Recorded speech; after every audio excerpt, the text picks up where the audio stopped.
What's good, family? Back at it again with another video real quick. I just want to talk about two different topics today. I'll try to maybe knock out both of them today. Just depends on how everything go, how the mood feel, and all that kind of stuff. But definitely I want to try to knock out this misguided manhood thing. Y'all probably heard me use it several times. I use the term inside of my book, 40 Tips for Young African American Males.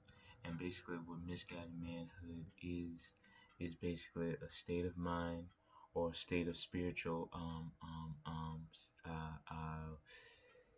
stagnant stagnant um, uh, uh, uh, area in which you lack the proper necessity to be considered a man, and you think that you're a man, you of that age, but you still partake in boyish things, or you still partake in things that are not what being a man is about. I can draw the stark contrast of what people think manhood is. One of the very first things I say misguided manhood is calling a woman a B word or calling her out her name. That's the number one thing. A man does not do that. He does not degrade or belittle or talk down to a woman, and not saying that she's of an inferior species, as if saying, don't ever talk down to a child. But I mean that in the realm of always show respect, particularly when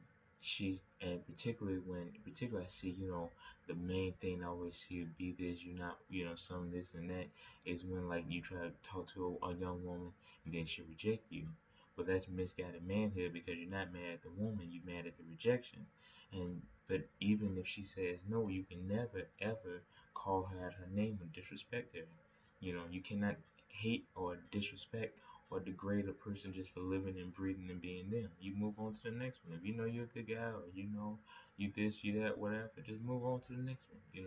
The plain fish in the sea. But I make the statement is this: misguided manhood is us growing up in a culture where we were taught that the B word is okay when it's not.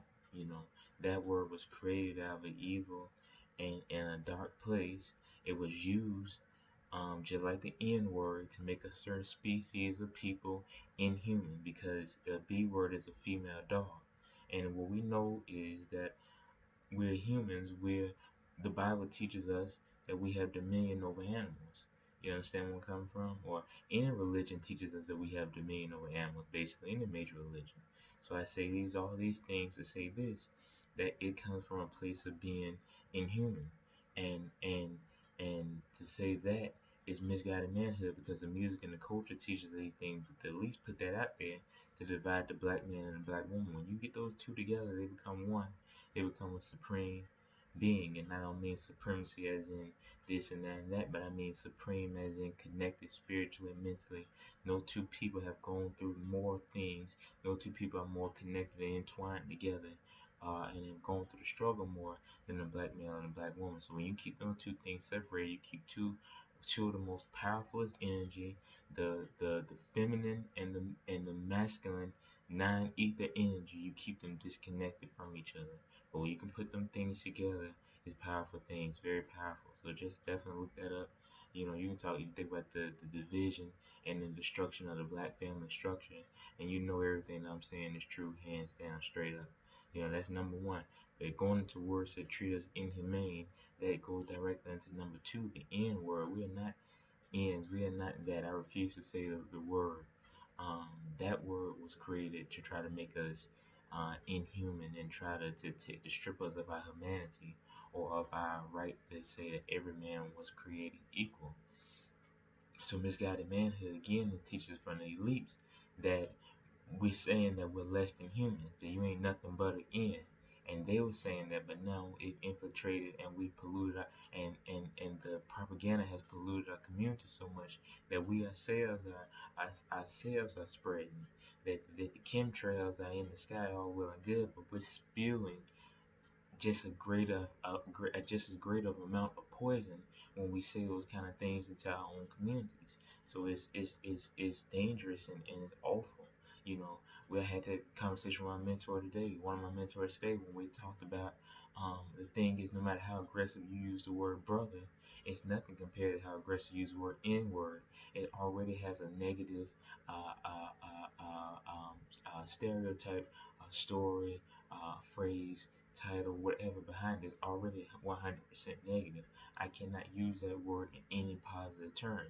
So they take the worst food, the worst educational system, the worst words in the English vocabulary they possibly can to stir it up and to shoot it down inside your mind, your soul, and deep down inside your heart. And all those kind of things. So misguided manhood is using the N word. Misguided manhood is falling into trends that have nothing to do with us. Again, I say all these things to say this, that misguided manhood is being your own man. There's no such thing as being somebody else's man, somebody teaching you how to supposedly be a man without your father, without it. If you don't have that, unfortunately, you gotta learn on your own. Because if you learn what misguided manhood is, you can sit up here. I look in the comments all the time, and I see somebody trying to preach some knowledge and tell some truth, and they saying you were this and you were that, and you not a man, and you were this, and they use the F word, not the F word, but the other F word for a brother I seen who just trying to preach knowledge of how we spend too much on tennis shoes. As a video came out, and I think he took the video down. Or a lot of people have been social media bullied because they try to tell the truth on some things and nobody don't want to listen to it. That's why I'm so glad they got the Twitter block thing. There's a lot of Twitter followers who are trying to teach certain things and get trolled by a lot of people. I say all this to say this: how can you call him that when at the same time you got all these rappers and stuff who are promoting and not just rappers, just people period promoting a negative stereotype. And that's not going against them with that, saying that they're just all that. But I mean, at this point, how can we understand manhood when we sit up here and I say our favorite rappers have in the past like been correctional officers, but they feed anti this into your community? How can you say we sit up here and say this and say that, but you seen the entourage and the producer and the people who hang out with, when they get in trouble, they got big time lawyers. But what do you have? You know, I forgot what J. Cole said inside of a song that they preaching about the trap, but they seem to get massages on private islands and enjoying life. So they're not even in that lifestyle no more. I even give you one more. People want to question everybody else's manhood, but the popular rapper ever, Young Thug, and that's not saying, and I'm not disrespecting that community, not throwing no shade at nobody. This is me spitting 100% facts right here, and that's what I'm doing. Um, um, Young Thug went around wearing dresses and these two pieces. And I'm not gonna pull up the picture for you, but just put in Young Thug wearing a dress and you'll see what I'm talking about. But as soon as I say something or you say something, anybody see something, they automatically want to question our manhood and say certain things. I even look at, like I said again, the sagging pants phenomenon. I may even leave that video in the description below. Matter of fact, if you go check my playlist, I have that in videos for young black males, and you can go talk to a brother who spent over a decade in prison, and he tell you what the origin of sagging pants is. So that's again misguided manhood is saying the B word, the N word, question somebody else's manhood and integrity and so forth and so on. But even greater than that, we can move on to number 4, which is misguided manhood, in which we do certain things. Like I said again, it's not a manhood. It's about responsibility. Misguided manhood is not taking care of your kids. Misguided manhood is a state of, okay, I had this kid, brother, I'm 16, 17, 18, I did the deed, and I'm saying that you should be punished for it, but at the same time, now that the situation has happened, whether it happened unfairly or not, you gotta take care of it, and you gotta be an active parent and an active responsibility to that lifestyle. You know, even though 5 minutes may equate into 18 years, you put in the time and the effort in those 5 to 10 to 20 to 30 to an hour, whatever time, versus now you got 18 years. There's nobody to blame. It was two particular parties. Again, Cole said the song. He said, "I can't stand brothers for blaming basically young ladies for we say I can't remember what he said for young ladies for giving birth. The child that took two to make.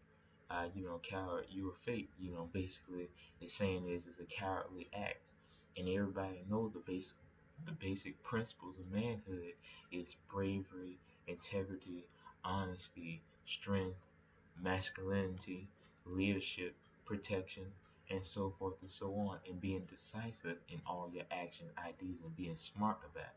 So like I said again, it goes into responsibility of, you have to take care of those situations. It's being responsible at all times. Misguided manhood is not keeping your word. That's number four. Number five, I haven't kept up with it accurately, but we're going to keep going through them. And until I give you a definition of each and every point, I highlight them. Misguided manhood is not keeping your word.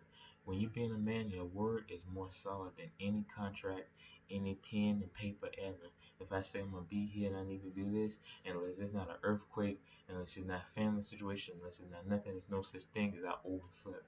There's no such thing as I got caught up in watching this TV show. There's no such thing as in 2K16 went into double overtime. There's no such thing as that. A man word is his bond, it's his everything.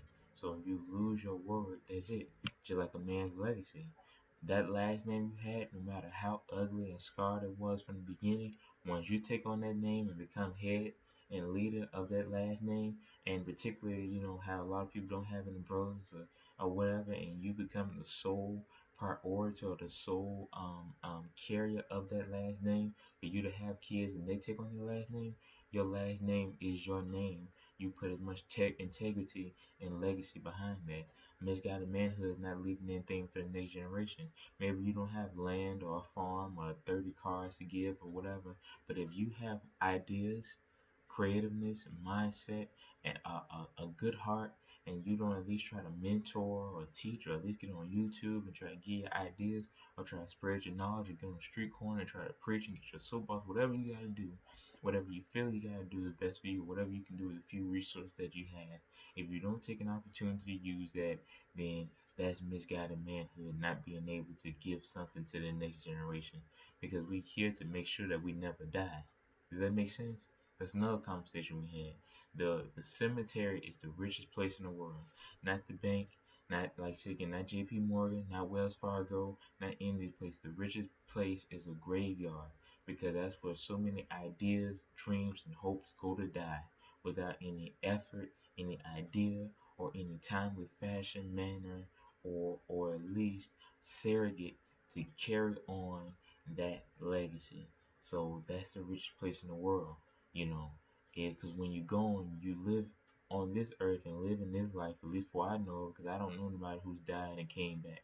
For what I know of, you come here on this earth to help as many people as possible, to move on, and to have kids and to raise the next generation to be better and teach them and so forth and so on. So that when they carry on your name, you truly never die. You live on forever because you affected and touched and helped so many people along the way in your life that your message, that your ideas, that your hopes, that your dreams, or that your everlasting knowledge, or at least what you accumulate in your lifetime, is passed on to the next and then passed on to the next. That's why I just believe the Native American culture and the African culture is just so amazing when you read about how basically the Braves and everything learned from their fathers and tutelage and were able to learn how to fish and hunt. And not saying that that goes into correlation with young fathers males, but if we learn things from trial and error, then our job, maybe not as fathers, maybe you don't have any kids right now, but our job is to get on YouTube or to get on Instagram or to get on Facebook or to get on Snapchat and not till I know nothing like this. Do exactly like DJ Khaled. Take a page of DJ Khaled book. Get on there every day and Snapchat a major key of success and not no junk. Talking no lion and spraying some bushes and stuff. I'm talking real talk. Get on there, tie and tie, doom doom, major key. You know, helping the homeless, showing feeding homeless, major key. Show yourself as a living, breathing example of who you are and show them how to live life responsibly. Um, I talked about responsibility. Misguided manhood is so many things, but those are some of the major things to think about. So when I say what misguided manhood is, it's just following trends blindly. It's not taking care of responsibilities at hand. It's not putting forth the effort. It's not working hard. It's calling women B words and calling brothers N's. It's not being unified and it's not taking the rightful places God has called you to be, the one universal God has called you to be, which is to be a leader, which is to be a protector, which is to be a provider, but above all else is just to be a true man of life. And what life is about is just helping, understanding, being there one another, uniting, connecting, and trying to be as one, and trying to be the best you can, and then turn around and help others be the best they can. So that's Misguided Manhood in a short, very clear, and hopefully very distinctive way. Again, I'm on to the next one. Much peace, love, blessings. Please like, share, and subscribe, and we'll see each other very soon. Peace.